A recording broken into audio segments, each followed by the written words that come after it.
Bonjour à tous et bienvenue dans cette toute petite vidéo. Voilà, je vous partage mon nouveau carnet de couture. Bah oui, il est temps de penser à 2026. Je n'avais plus beaucoup été dans mon carnet parce que j'ai vraiment pas eu le temps de coudre. Je me suis dit, allez, on va prendre des bonnes résolutions. On va recommencer le carnet parce que ça m'aidait vraiment à m'organiser.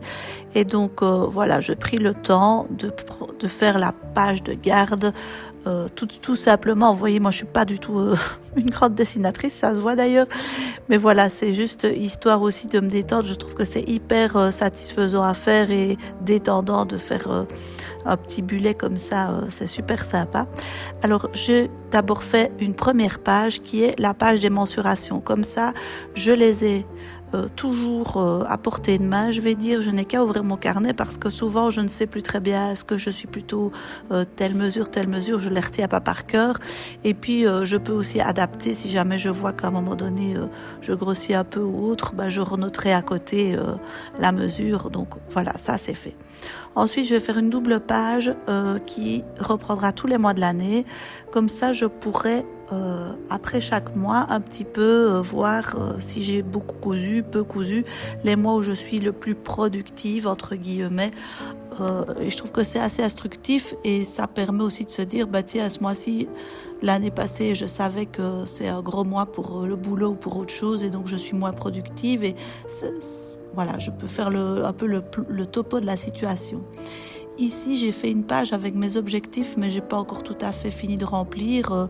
Voilà, un de mes gros objectifs, c'est vraiment de ranger après chaque session couture, parce que ça, c'est vraiment mon gros défaut. Quand je couds, je range pas forcément tout de suite après, puis alors les choses s'emmagasinent et c'est pas top. Et puis après, j'ai déjà fait la page du mois de janvier. Alors là, je me suis amusée, j'ai fait une petite lune. Voilà, c'est rien d'exceptionnel comme vous pouvez voir, mais en fait, ça fait vraiment du bien de s'arrêter un peu, de prendre du temps pour faire ces choses-là et puis de mettre de l'ordre dans sa tête, à savoir tous les projets qu'on a à faire, parce que je ne sais pas vous, mais moi, j'ai des tas de choses que j'ai envie de coudre et alors parfois je commence un truc puis finalement il y a autre chose qui vient s'abriquer et au final je ne termine pas forcément le projet que j'ai commencé. Donc j'aimerais vraiment mettre de l'ordre dans tout ça et là voilà, à la fin de chaque mois je mettrai le nombre de pièces que j'ai cousues, etc.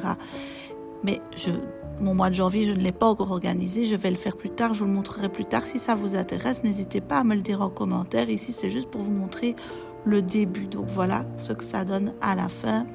Les pages de début de carnet avec les petits objectifs pour l'année. Et voilà. Suite au prochain épisode. Merci d'avoir regardé. À bientôt. Bonne fête.